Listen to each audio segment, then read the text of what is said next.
Good morning. I hope you all had a great MLK weekend.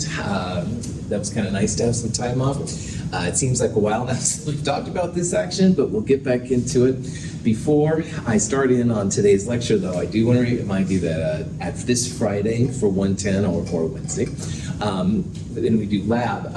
What we'll do is you'll turn in the chromatography lab, which we did last week. Problem set number 1, I want you to have ready to go. You don't turn it in right away. We will talk about the problems in problem set 1. And on the blackboards, I'll put some of the questions. If you would put your answer, maybe a few notes, whatever, how you did it, that would be cool. You'll self-correct your problem set before turning it in. And then we'll take quiz 1 right after that. Quiz 1 will be over stuff from problem set number 1. And then we'll go next door and do the Lewis structures in class lab. And so make sure that you have a printed copy. If you have the companion, you're good to go. If you don't have the companion, just print it off. This is a lab, you must have a printed copy. So make sure you bring in stuff, should be good to go. Are there any questions, that kind of stuff? Cool. The last big topic of chapter 7, it revolves around what's called polarity. All right, and polarity is actually a really important concept. When you want to predict boiling points, melting points, and a whole bunch of other things, there's some data out there that at first doesn't make any sense. Now, boiling and melting on a real simple level is basically about taking a molecule and throwing it up in the air, all right? And if the molecule is light, it's pretty easy to throw it in the air. On the other hand, if the molecule is heavy, it takes quite a bit of energy then stuff to throw it in the air. So I want to put up here for your consideration water, H2O, and methane, CH4, all right? Now water, you know, I'm sure. Methane is essentially natural gas. So if you have a natural gas stove or something like that, or the Bunsen burners, all right, that's basically methane. And why I'm putting it out there is the molar mass of these two compounds is pretty close to each other. So water, if you add oxygen and 2 hydrogens, 16 plus 1 times 2, roughly 18 grams per mole. And methane, CH4, has carbon, which is 12, 1, 2, 3, 4 from the hydrogens. Methane is about 16 grams per mole. So 16 grams per mole versus 18 grams per mole, if I was to throw them in the air, they'd have about the same mass, all right? Water's a tiny, tiny bit heavier, but not very much.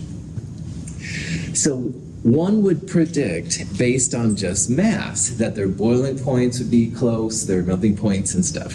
And wow, not even close when it comes to boiling points. Now, methane boils, turns into a gas, minus 161 degrees Celsius.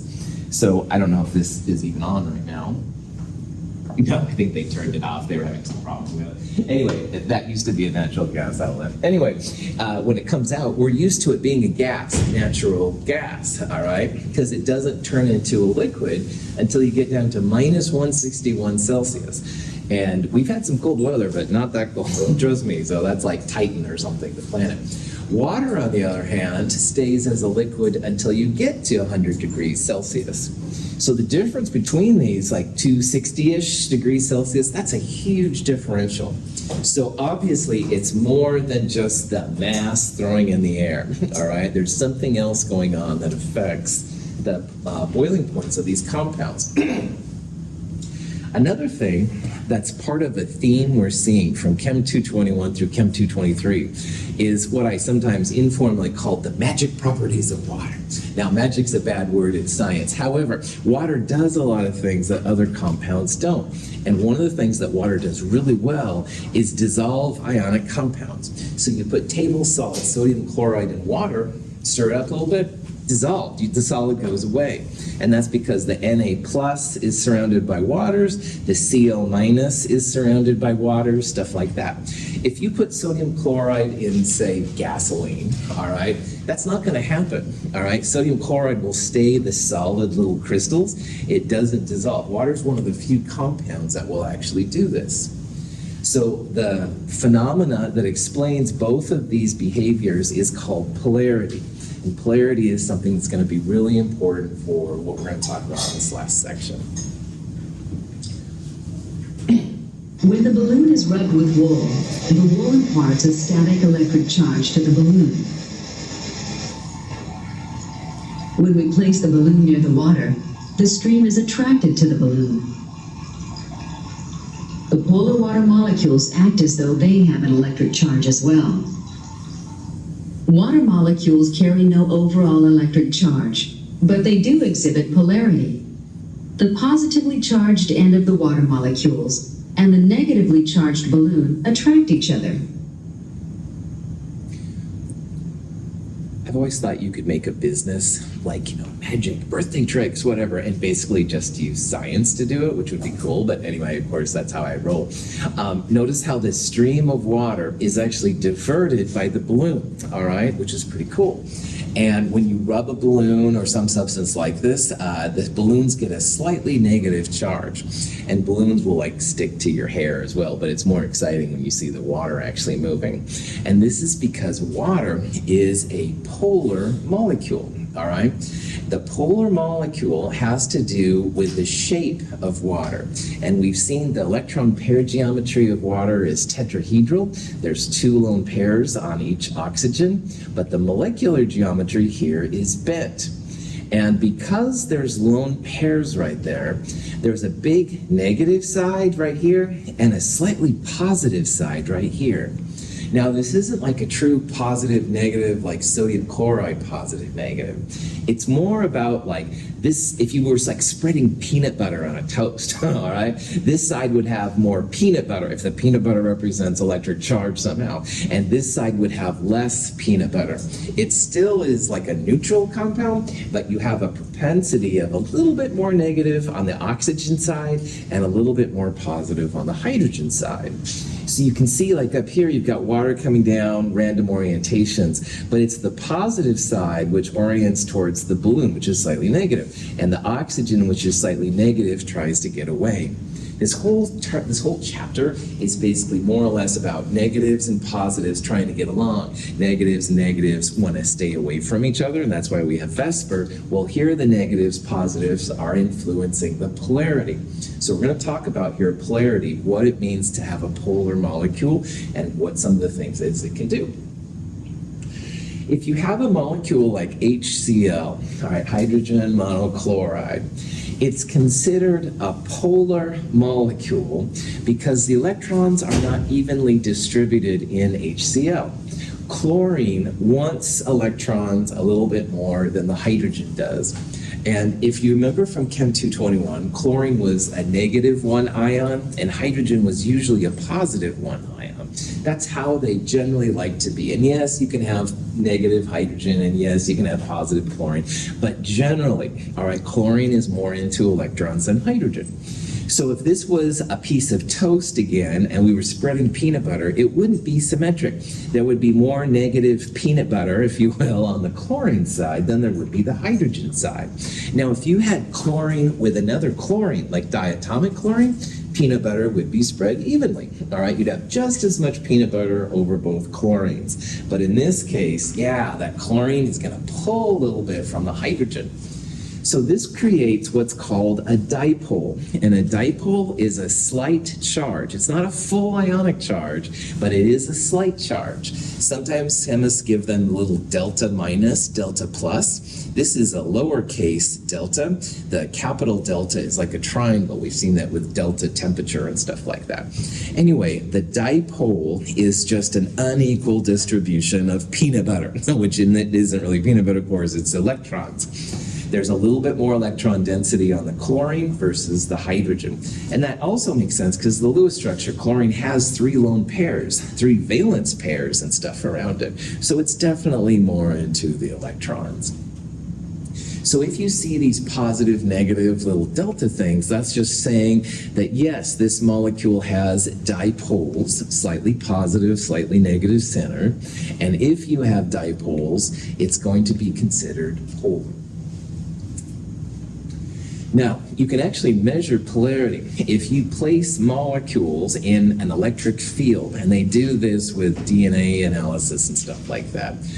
The polar molecules will actually align. So in this one, we have some kind of polar molecule. The negative side is apparently the white triangle because it's attracted to the positive plate. And the negative, the positive side, which must be the blue triangle, is attracted to the negative plate. Nonpolar molecules could care less. All right, there's several of them out there. They'll just kind of float around, no big deal. They're unaffected by these electric fields. But if you have a polar molecule, you will definitely have an orientation. You can measure polarity through what's called a dipole moment. This is another Greek letter. It's called mu, and mu is a measurable amount of polarity. And we won't talk about dipole moments that much, but in higher courses you can say that, well, this is more polar than that molecule. So, HCl, we would expect there to be a separation of polarity, but not as much as we think there is. When people calculate what they think the HCl bond energy, dissociation energy, should be, they predict it should be about 339 kilojoules per mole. So to break an HCl bond by pure analysis, they think it would be 339. But in reality, to break a HCl bond, the measurable amount, 432. So there's a pretty big difference between what they've calculated and what they measure. So what people have done is they've taken this difference, all right, this 92 in this case kilojoules, and they related it to something called electronegativity. And electronegativity gets yet another Greek letter. This is chi, it looks like an X, and that's fine. Electronegativity is super important for chemists.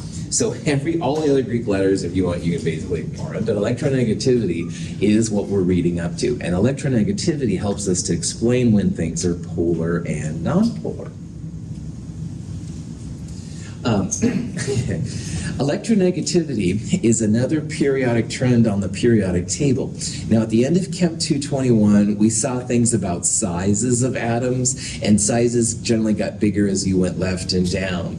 Well, electronegativity basically gets bigger as you go up and to the right. But what's most important for this class is fluorine is the king of electronegativity. It's the most polar atom of all. And everything else is kind of second to it. Now, oxygen is pretty close. It's second in electronegativity. Nitrogen and chlorine are third, et cetera, et cetera. But all you really have to know is that electronegativity increases up and to the right. So there will be times it'll be fun to look at a table like this one, but most of the time you just think about it up and to the right and you're good to go. This is stupid meme I found where fluorine is the maximum electronegativity, and then I'm assuming they're sons or whatever. Anyway, then oxygen is close. Anyway, stupid. Assume that I knew what a polypeptide chain looks like, except for the way in which it's folded. And I wanted to fold it to form the hydrogen bonds. I had a cold.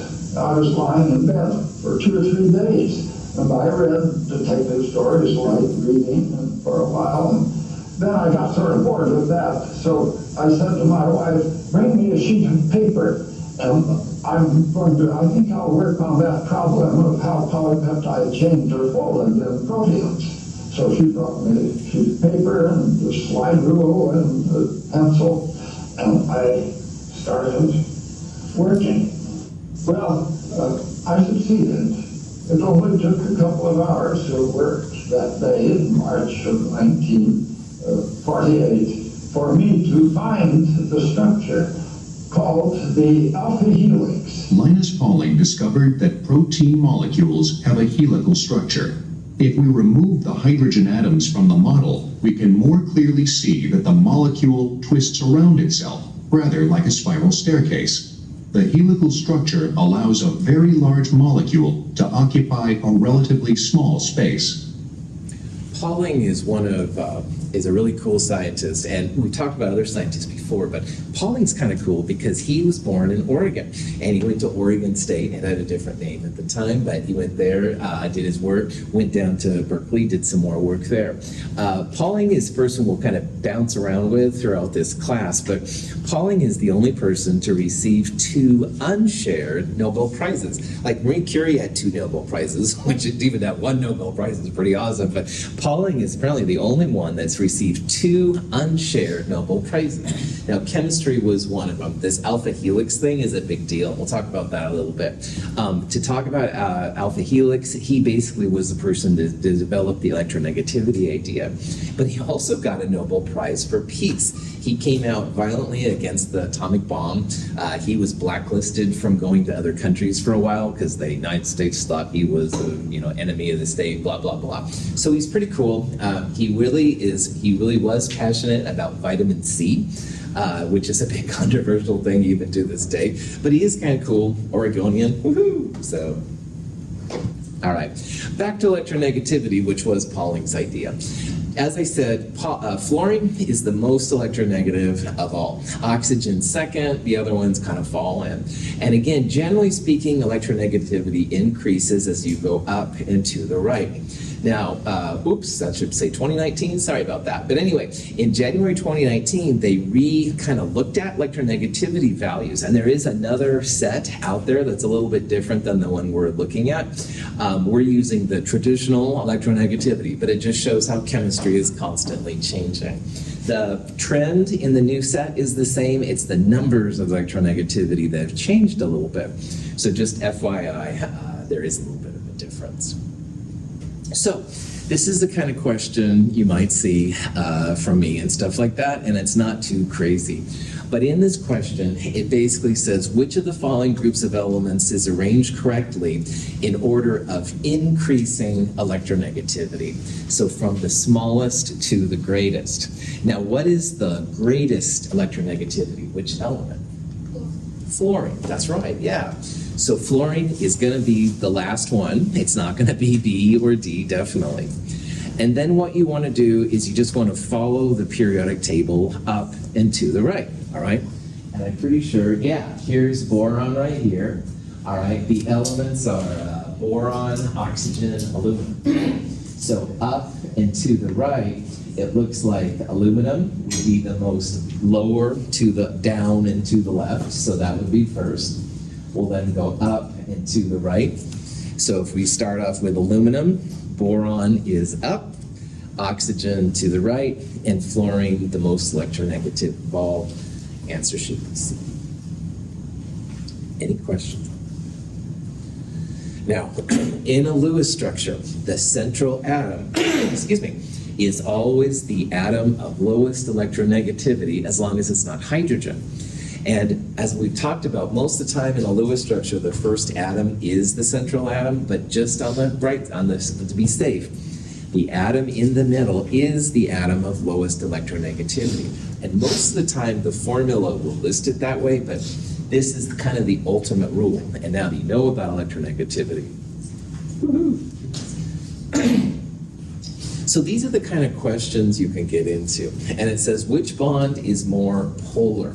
Or sometimes people refer to it as dipolar. Di means two. You'd have a positive and a negative center.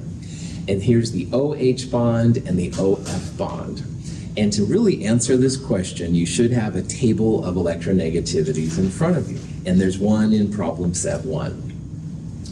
Oxygen has an electronegativity of 3.5, hydrogen's 2.1, and fluorine is 4.0. So if you want to find out which bond is most polar, find the difference between them. An absolute value is fantastic. So 3.5 minus 2.1, this OH bond has electronegativity difference of 1.4, and oxygen to fluorine has a difference of electronegativity of 0.5. Now, as long as this delta chi is not 0, that means that both of these bonds are polar. You're going to have an unequal distribution of electrons / peanut butter when you make these kind of bonds. But there's more to it than that. The bigger electronegativity value will be the negative side. So on OH, it's the oxygen, which is more into electrons, and hydrogen is less. So again, that means there'd be more peanut butter around the oxygen and less around the hydrogen. But when it comes to oxygen and fluorine, Now, fluorine has the maximum electronegativity. So fluorine is pulling its electrons / peanut butter more towards itself than they're with oxygen. Now, this has a lot of peanut butter on the oxygen relative to the hydrogen because it's a big delta chi, delta electronegativity. This one, the electrons are better distributed, but again, you do have more electronegativity on fluorine, so it's going to have more negative charge than oxygen. So we would say that OH is more polar, bigger delta chi, difference of electronegativity. But also, oxygen goes from being the negative dipole to the positive dipole as we shift these different bonds. So those are the kind of things you can see. Cool. Here's another kind of question. It says, which of these bonded atoms would have the greatest bond polarity? Okay?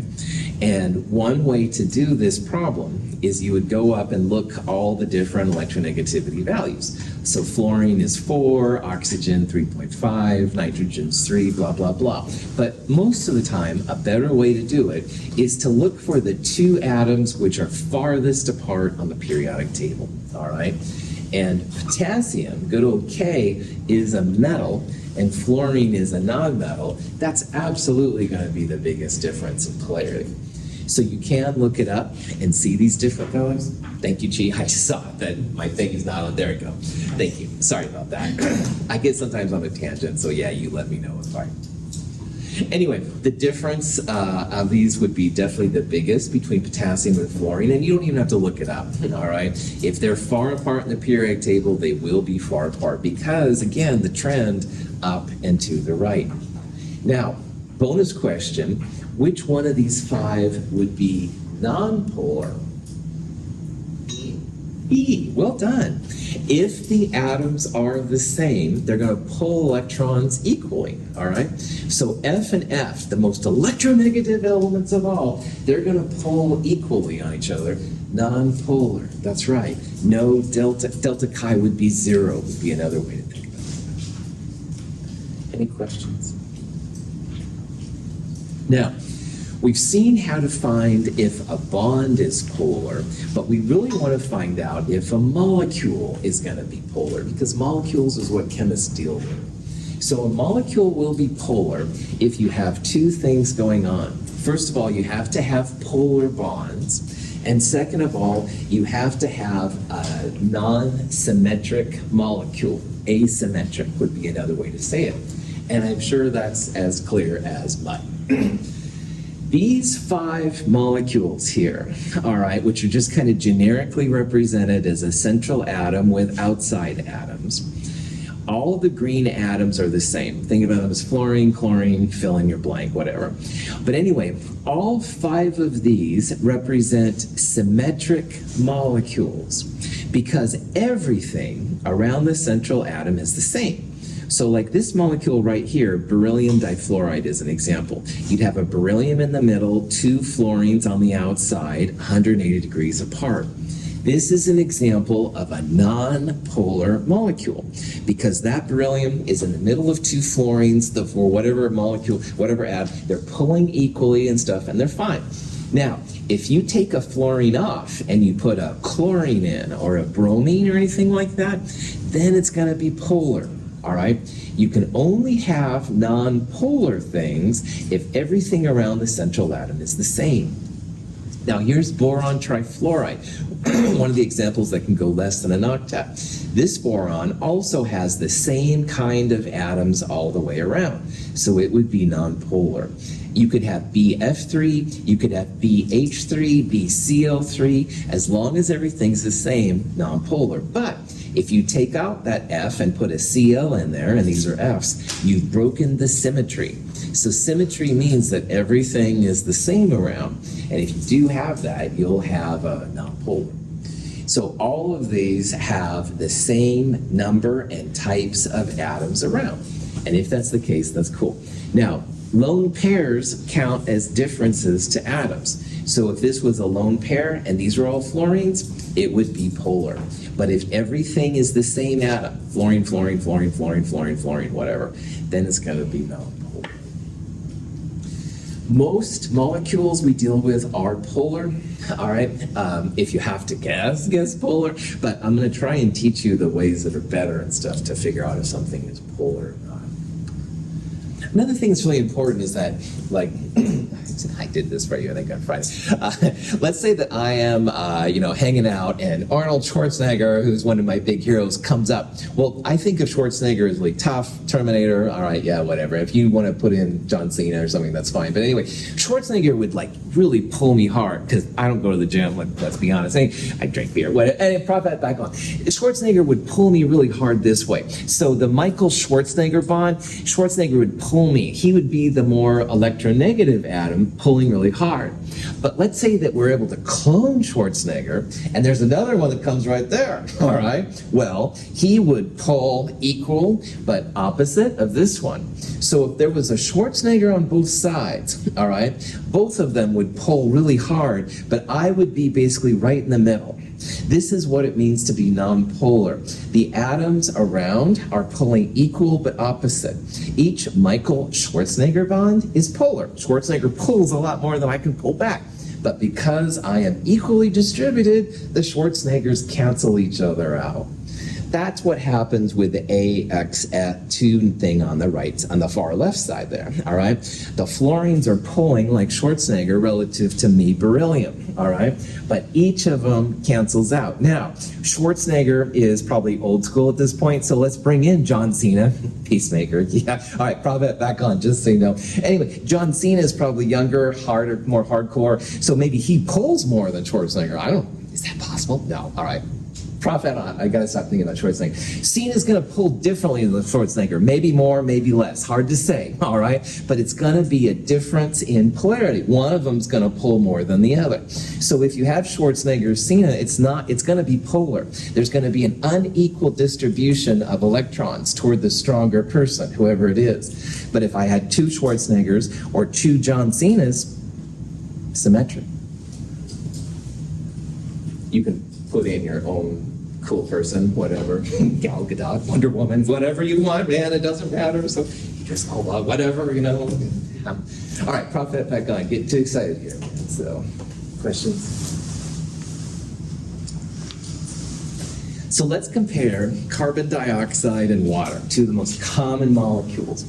One of them is polar. And I already told you at the beginning of this lecture which one is polar, but let's go through it anyway. The best way to answer this question is, yes, draw a Lewis structure. So carbon dioxide has a carbon-oxygen double bond on both sides. Water is tetrahedral. There's two lone pairs, which I haven't shown in this molecular geometry drawing. It's tetrahedral / Fen. Now, CO2 is a good example of me in the middle of my Schwarzeneggers, all right? Both those Schwarzeneggers are pulling. That's what the little delta negative means, more electrons on each side, all right? However, because the molecule is symmetric, around that carbon, you just have two double bond oxygens. There's no lone pairs, that's not a double bond sulfur on one side or something like that. Just double bond oxygens, non-polar. There's no dipole moment. Water, on the other hand, looks like it has just two hydrogens, but now you as hip scientists can draw the Lewis structure. It's not symmetric, it's tetrahedral. There's two lone pairs on it, all right? They're kind of shimmering. There's one coming out of the screen and one going into the screen. So this is not symmetric, it's a tetrahedral. So there's like two waters there and two oxygens right there. I don't do yoga either, you can probably tell. Anyway, it's not symmetric around that central atom, all right? This number right here, 1.8D, stands for 1.8 dBi, and that's how they measure polarity. Again, we're not gonna deal with measurable polarities, but you can actually figure this out, all right? So water is polar. That oxygen is going to pull the electrons more towards it. It's got the lone pairs up there. Polar bonds and polar molecule. OH is polar. Oxygen's pulling more than hydrogen. And a polar molecule because it's not symmetric. Now CO2 again has polar bonds. Those oxygens are pulling more than the carbon, but because it's symmetric, non-polar. Three more molecules, BF3, Cl2CO, and NH3. here's an example of a molecule which is not showing the central atom first. And we're going to start seeing this as we get more closer to organic chemistry. Up and to the right means carbon is going to be the central atom. And just FYI, spoiler alert, most of the time carbon is the central atom.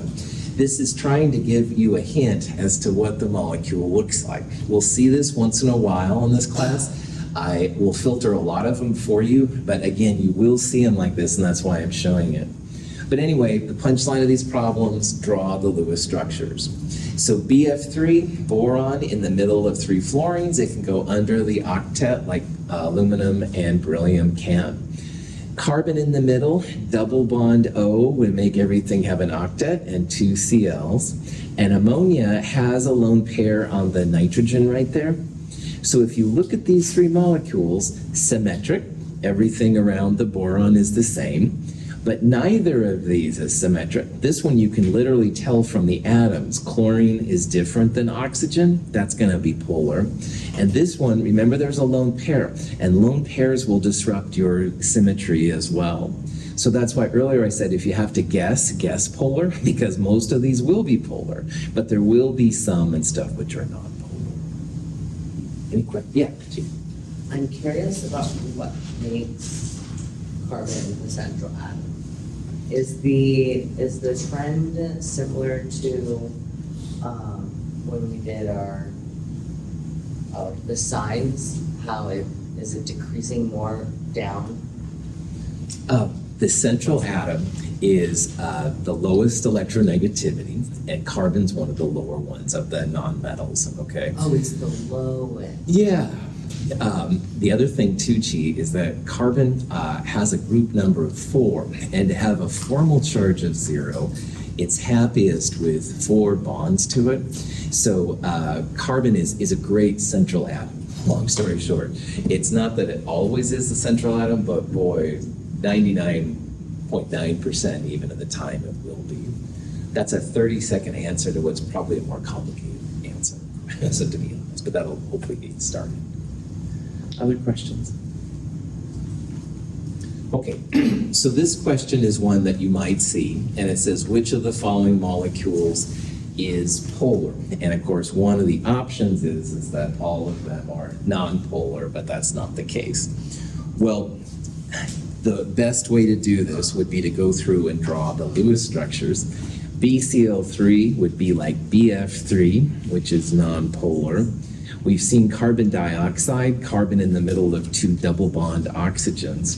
That one's non-polar. Do you think N2 will be polar or non-polar? Non-polar, well done. 2 nitrogen atoms, they're gonna pull the same, Schwarzenegger and Schwarzenegger, John Cena and John Cena, whatever, all right, that one's gonna be non-polar because they're the same, all right? So, but CLF, 1 CL, 1 F. This is like John Cena and Schwarzenegger, and you decide which one is which. Those are going to pull differently from each other. They have different electronegativities. Some people don't like the hand-waving explanations. Legit, go to the table of electronegativities. Fluorine and chlorine have different values of electronegativity. And if they have different values, they will be polar. Any questions? Some classes will say if the delta electronegativity is less than 0.3, then it's considered non-polar. We're not going to do that in this class. As long as the atoms are different, we will consider it to be polar. So if that means anything, just FYI. And if it doesn't mean anything, then ignore what I just said. Let's keep going. Here's a series of molecules. CH4 on the far left, CCl4, carbon tetrachloride on the far right. And we're basically replacing 1 hydrogen with a chlorine as you go left to right. And this means that the far left and the far right, because everything around the carbon's the same, those will be non-polar.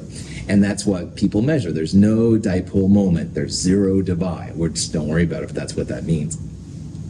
On the other hand, 1, 2, and 3 chlorines, you've got an asymmetric distribution now. Chlorine pulls differently than hydrogen. So you can see how the electronegativities are definitely not 0. All right, that means that it's going to be polar. So again, only the symmetric molecules will be the same. And if you had, a lone pair right there, that would mean it was polar as well. It has to be the same kind of atoms completely surrounding the central atom, all right? And of course, there's a lot of examples where they aren't, but hopefully this has a better description of how you go from symmetric nonpolar to eventually symmetric nonpolar, but in the middle, then you have lots of polarities. All right. Polarity is super important. We're going to start seeing some wild applications of molecules. And this screen actually lists a lot of nonpolar molecules. This compound right here is called ferrocene. It was one of the first organometallic molecules. Woohoo, there's a word for the day. Organo means organic, carbon, metallic means metal. So this is actually has metal carbon bonds, and this is more than we need to get into right now, but it's kind of cool. This is a carbon in the middle of 4 CH3 methyl groups, and that one's nonpolar. Here's silicons with hydrogens around them, et cetera, et cetera. We'll talk a lot about benzene coming up, so polarity is really important. But again, even though there's a lot of nonpolar examples right here, most of the molecules we see will be polar. So, cool.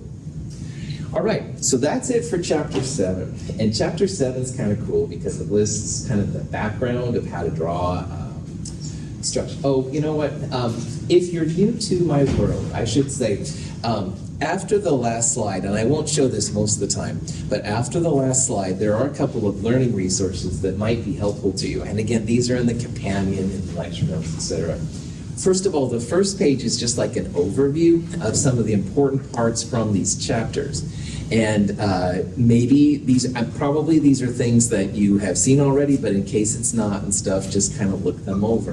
And you can kind of go through and see. Now, if you happen to see, what, a sigma bond, what's that? All right, that's when you can go back and double check, make sure you learn. And then after that, there's a series of test yourself questions. It depends each chapter how many there are. In this case, there are 8 of them, 8 of these sample questions.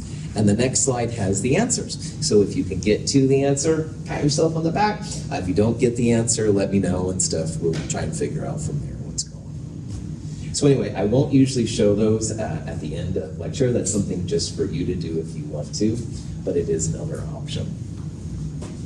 But what I do want to do now is I want to go a little deeper into the why, what we saw in chapter 7. So in chapter 7, we saw all these ways we were putting molecules together, and some of you are probably wondering, like, why do they do it that way? All right? And this is an ongoing area of very current research, which is pretty crazy. And in a nutshell, there are 2 theories that are used to describe why molecules take the shapes they do. One of them is called hybridization theory, and the other one is called molecular orbital theory. And this weird thing on the right, which might look like Egyptian hieroglyphs at this point, this is an example of what's called a molecular orbital diagram. And we're going to see some examples of both how hybridization and MO theory play into current chemistry research. They both have their use. MO is by far more superior, but we still use hybridization theory a lot, and we'll talk about why that's the case here coming up. So let's get into it. In Chem 221, at the end, when you did 1s2, 2s2, 2p6, etc., the s orbitals were basically like spheres, and the p orbitals kind of were like a figure 8, all right, like a infinity-looking thing. And the real reason why this chapter is part of chemistry is chemists have tried to understand how you go from spheres and figure 8s, and the figure 8s, by the way, are 90 degrees from each other, so like an X, a Y, and a Z.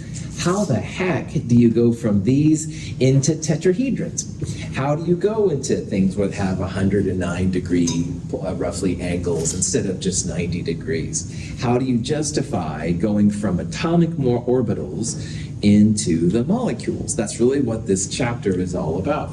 And again, this is a section of ongoing research, and I'll show you kind of what the current state is, but in 10 years from now, there may be other ideas and stuff expressed too. Now, the ultimate theory, in my opinion, is called molecular orbital theory.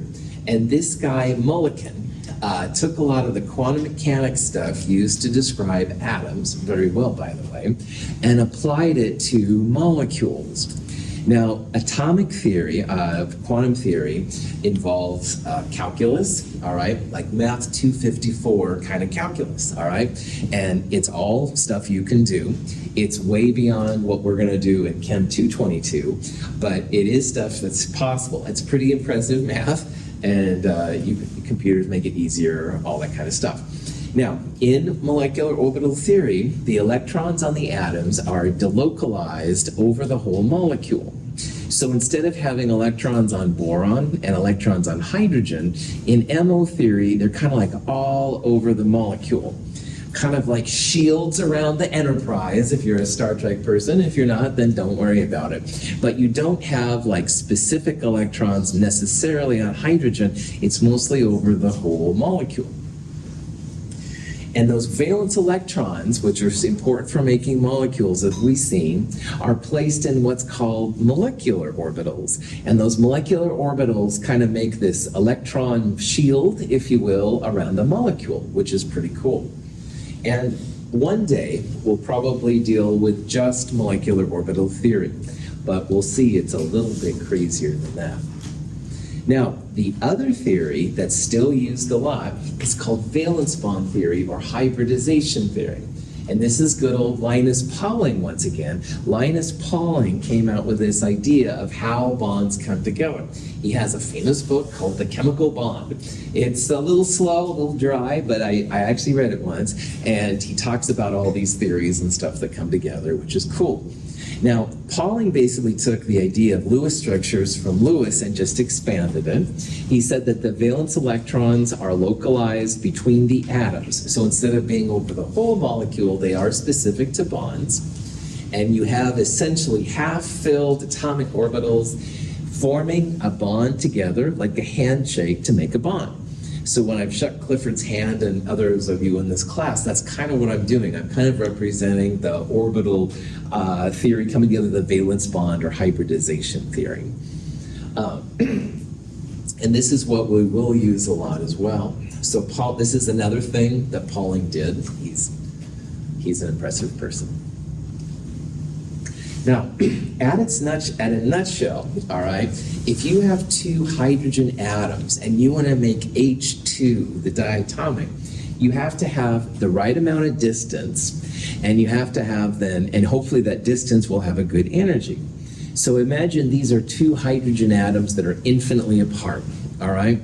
Well, Clifford, I'm going to get close to you, yeah. So I get closer to Clifford, I can just barely make it. Oh, there I can shake his hand. This is like the optimum probably distance, but bear with me, Clifford. I can get too close to Clifford and get in his personal space and sorry, my apologies in advance. That's too close, all right? So there's always going to be some optimum distance, like not too close, not too far away. And at that optimum distance, like on this picture, you're going to have some kind of optimum energy. All right. So hydrogen atoms are just like people shaking hands. All right. And you're sick of me, and Clifford's especially sick of me doing this, but this is what I'm trying to point out. You get too close to Clifford, he's and then it's like, get away from me, you weirdo, which you are absolutely right to do. On the other hand, we can like, oh, Clifford, I can really shake your hand if I'm too far away. There's going to be some ideal energy. All right. And then Chi says, oh, come on, break it up. Well, it's going to be harder for Chi to break us up when we're at this distance relative to over here. Cool. Energy of two atoms varies with distance, according to the interplay of the attractive and repulsive forces between them. In actual hydrogen atoms, the reason that they kind of freak out a little bit is because protons and protons don't get along, and electrons don't get along. It's only the protons on one and the electrons of the other. That's what makes the bonding savings, the energy savings, if you will. So too close and those repulsive forces start to act up. Too far away and the attractive forces don't kick in. There's lots of examples of these making of a single bond, a single handshake. Now, what we just looked at were two hydrogens, and they had s orbitals. And by the way, if you don't remember from Chem 221 what an s and a p is, it's totally fine. But in an s and a p, or seriously, freaking spammers. Sorry, my prof hat back on. Oh, gotta love technology. All right, prof hat back on. The first top example is hydrogen, two s orbitals coming together. And making that head-to-head overlap, making a sigma bond is what happens. But you don't have to have a hydrogen and a hydrogen. So for example, fluorine, if you remember from Chem 221, had a 2p5, 3 orbitals and 5 electrons. There was one p orbital with only 1 electron. And that 1 electron p orbital can also make a handshake with a hydrogen, making the single bond between there. And you can have 2 p orbitals coming together, like F2. All of these are examples of making a sigma bond, and that's just a single bond, and you have 1 electron on one orbital over here and 1 electron on the other orbital over here, and they get to some optimum distance. You can be s and s, you can have s and p, or p's and p's. Cool. So in valence bond theory, all right, again, the question is, how the heck do you go from S's, which are what at 1s and 2s are just big spheres, and P's, which are figure 8. How do you go from those to something like for BF3, which is planar triangle, or trigonal planar? How do you go from, at best, 90 degrees to 120 degree angles? And what Pauling rationalized is the magic, if you will, of the valence bond happens in the central atom, all right? The outside atoms stay just as they are. It's the inner atom which gets kind of bumped out. And so what he proposed in his book was that the central atom undergoes hybridization. And hybridization is just a way that the central atom can accommodate other orbitals.